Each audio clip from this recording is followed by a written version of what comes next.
ঝিনাইদহ থেকে ৩ জিনের বাদশা আটক। সুলতান আল এনামের ভিডিওচিত্রে দেখুন বিস্তারিত।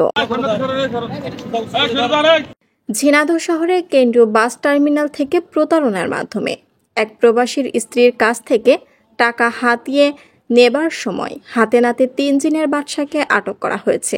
আজ বুধবার দুপুরে Jhenaidah cyber crime investigation cell তাদের আটক করে। আটককৃতরা হলেন গাইবান্ধা জেলার গোবিন্দগঞ্জ থানার সমসপাড়ার আজিজার রহমানের ছেলে নূর আলম, একই গ্রামের আবু বক্কর সিদ্দিকের ছেলে মামুন হোসেন ও দুলাল বিশ্বাসের ছেলে সাইফুল ইসলাম। তাদের কাছ থেকে স্বর্ণ সাদৃশ্য একটি নকল মূর্তি উদ্ধার করা হয়েছে।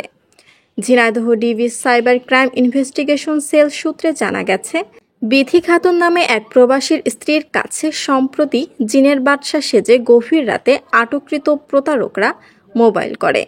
ফোন রিসিভ করতে অপর প্রান্ত থেকে ভৌতিক শব্দ শুনতে পান বিথি। তখন কথিত জিনের বাদশা বলে ওঠে, আমি মানুষ না, আমি জিন। তুই জিনের সঙ্গে কথা বলছিস মা? আমি জিনের বাদশা, কহিকাব শহরের ভাসমান মসজিদ থেকে বলছি। তুই তোর পরিচয় দে মা, তোর মঙ্গল হবে। যদি পরিচয় না দিস তাহলে পরিবারসহ এখনই ধ্বংস হয়ে যাবি।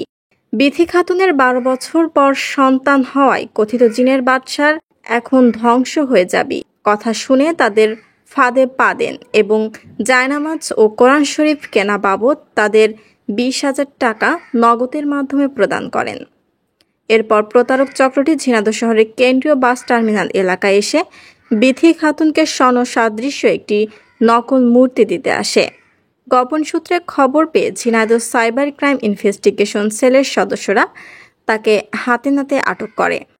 পুলিশ সুপারের নির্দেশে ঝিনাইদহ সাইবার ক্রাইম ইনভেস্টিগেশন সেলের SI Mohammad Khalid Hasin, SI Rabiul Islam, SI Kamruzzaman ও এএসআই ইখলাসুর রহমান অভিযানের নেতৃত্ব দেন। এ ব্যাপারে ঝিনাইদহ সদর থানায় বুধবার দুপুরে একটি মামলা হয়েছে।